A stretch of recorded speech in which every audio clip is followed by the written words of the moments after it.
now we have loud injectors. And here we go.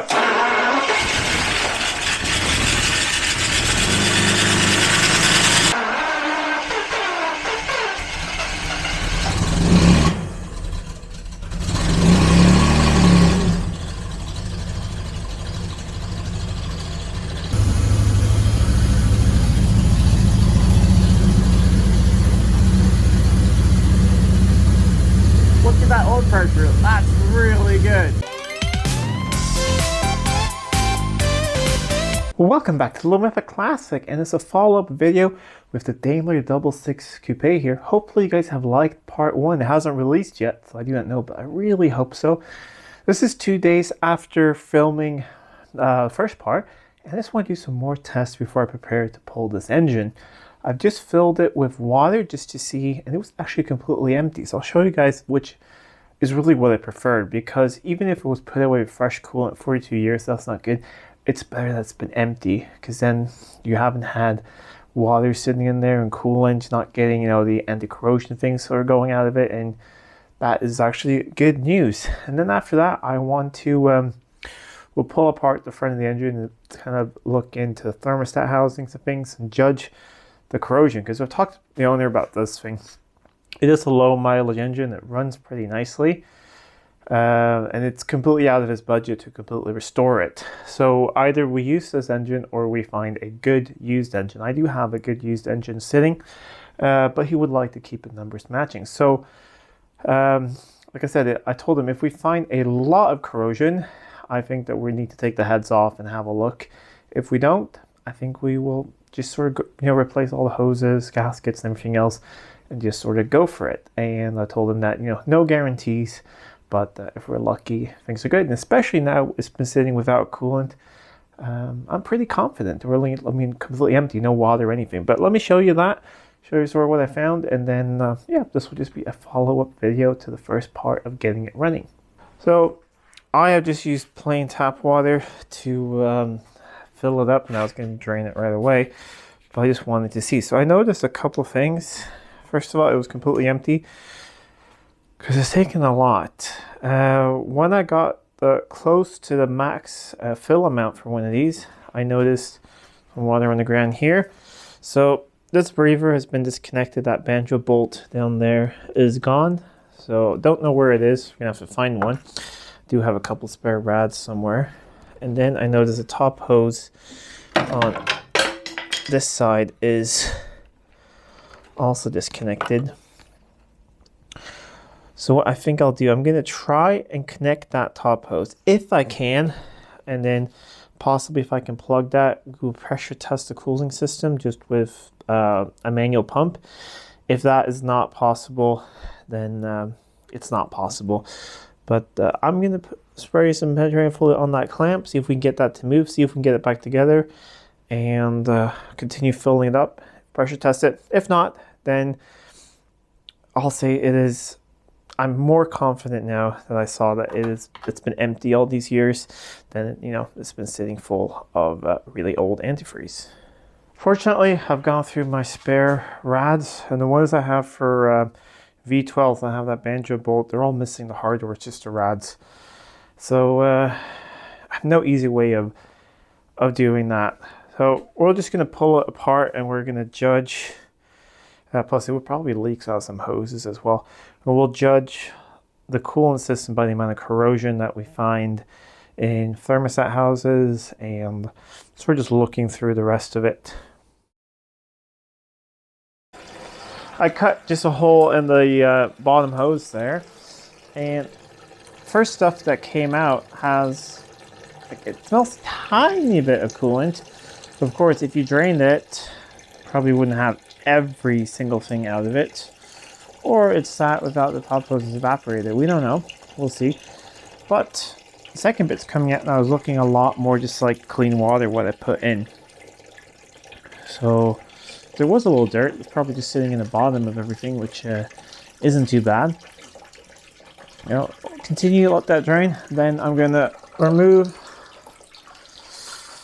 the amplifier here, map sensor, disconnect all the relays and things, remove the radiator top, and then we'll get the radiator out.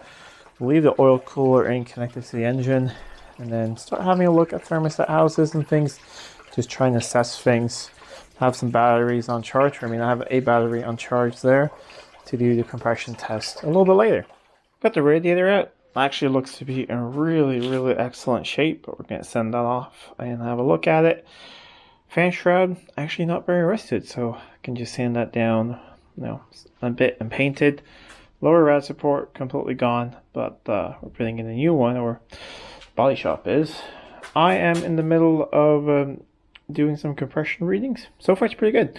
So I'll set up camera, show you guys a little bit of that. Just done 3 cylinders so far, and they've actually been even. So hopefully they're all pretty good. Other than that, oil cooler is oil tight, but there's a lot of oxidation on the outside, so I'm going to recommend that that gets replaced, along of course with all the oil cooler feed lines and all of that. But I'll set you guys up and we'll continue the compression reading. Okay, so I'm taking notes here. Cylinder 1, we're doing the A-bank now. Cylinder 1, 165, cylinder 2, 175, cylinder 3, 170. So let's see what 4 is.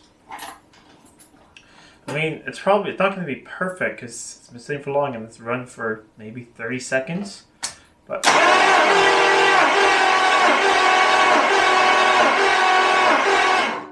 should know not to speak when the starter's going, but so make sure we don't have a dead cylinder. Also, I do have all the plugs out and this max, so if there was a head gasket blow between cylinders and we have 2 bad next to each other, we would know.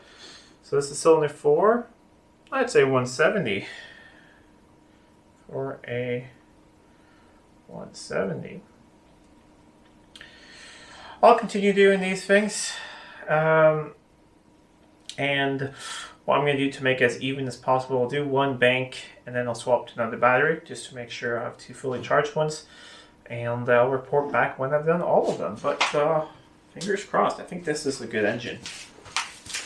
Got 1 more cylinder left to go. So far it's been good, but in a little while I'll report back all the numbers. And normally the whole thing with 2 batteries on like a normal engine is not necessarily that necessary. But this is 12 cylinders, so that's a lot. So I just want to give it the fairest chance, and also I'm willing to bet that there's corrosion on connectors down to the starter and you name it. So we're probably not getting the fastest crank. Also, these things don't crank that fast. There we go. One really big plus is so far all of the threads in the head are completely fine. That's also a sign it's low mileage. Usually you have 1 or 2 that are a bit messed up from people cross-threading plugs and lots of things during the year. So I usually always have to re-thread something and tap it just to clean it up. There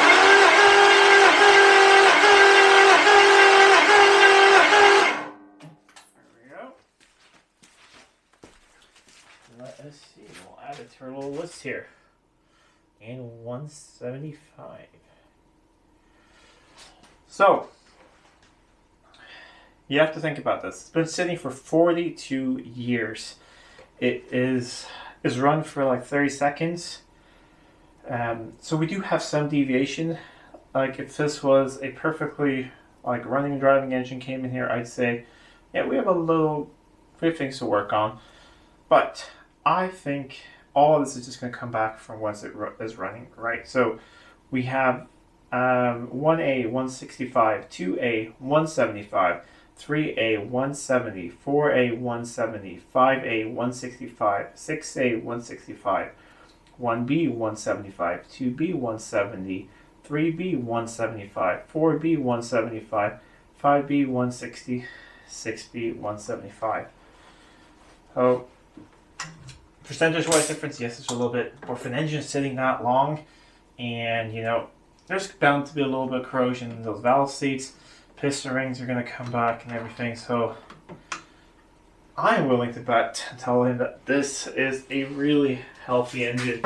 Remember the oil pressure from the last video? Well, that was really good. Compression's good. I mean, if you follow my channel, you know I have a white 4-door XJ12 1977. It's the same engine. When I got that thing on the road, it had only been sitting for 17 or 19 years. That compression was all over the place. I had some cylinders like this, 175 and then 125 or something. But I didn't have money to go through the engine or anything. I just tuned it and I drove it. And last time I checked compression a couple of years ago, they were all perfectly even. So I think we're looking at a really good engine. And just some vice grips here, I'm holding the throttle open.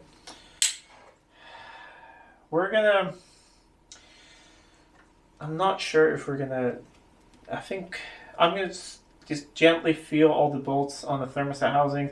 If they feel like they want to come out, we'll have a look in there. If not, I'm gonna spend at least a week or so spraying that every single time I go in the workshop when the engine's pulled to get them out, because I don't want to have to drill and tap things. But I'll try. If it works, we'll have a look at it. Otherwise, I can show you guys maybe in a future video when this thing is pulled and out of the car. And like I said, I'll have it sitting in the corner of the workshop. And all the fasteners I want to get off, I will be spraying with penetrating fluid every single day for maybe a month or so before trying to get them out. You really don't want things to snap. But I'm going to give it a shot and I'll report back. You guys won't believe this. I thought there was no way, but these are just coming out so nicely. I think the thing is with it being, it wasn't 664. It was like 5 or 6 years old, this car, when it was put away. So most likely, thermostat things have never been replaced. So no one's over tightened anything. Everything's just factory fresh, sort of. And that's my guess. Why? Because, or I don't know.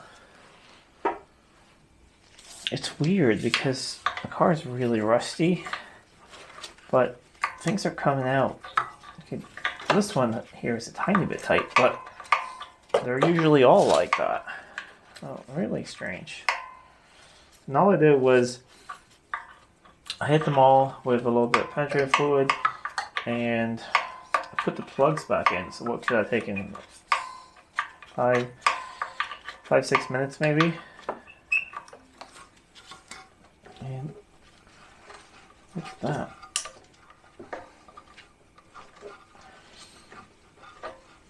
This is really boding well for this engine.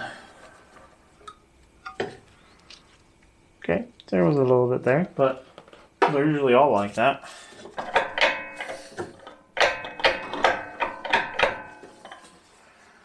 All right, stuck on there at least.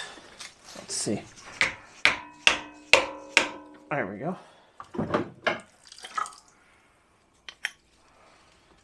Look at that. It's like the day it was made. Tiny bit right there, but these can be all chewed up. You need to sand them down to get them nice and smooth again. These are original thermostats.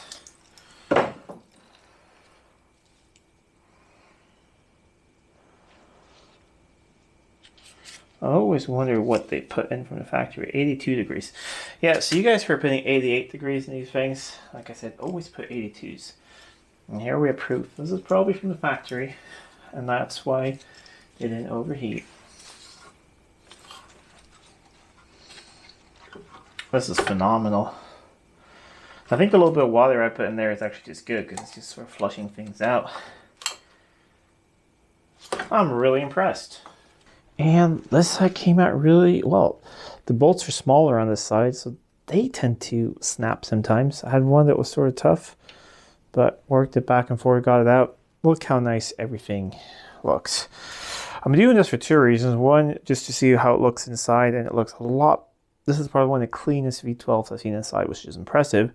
Also, I'm taking out the thermostats and putting it back together without them, just because when I have the engine out, we'll be cleaning it, of course, before I disassemble it, and then might as well use the high pressure water to shoot through the whole coolant system and flush the engine out, and that's a lot easier to do with thermostats out.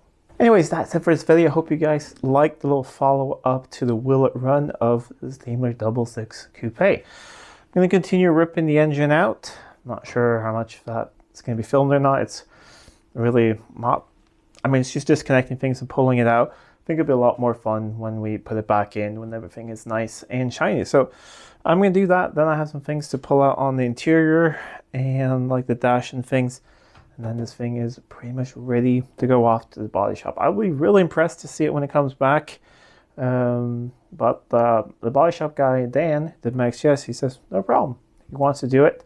And, well, all power to him for wanting to do this. I'm very happy that I'm not doing this. I'm very happy that I'm just doing cosmetic things to an engine that seems to be in really good shape. Anyways, if you like this video, please give it a thumbs up and share it with your friends. If you're not already subscribed to the channel, please do subscribe to the channel. It really does help out a lot. Till next time, I'm Adam. This is Living with a Classic. I'll see you soon.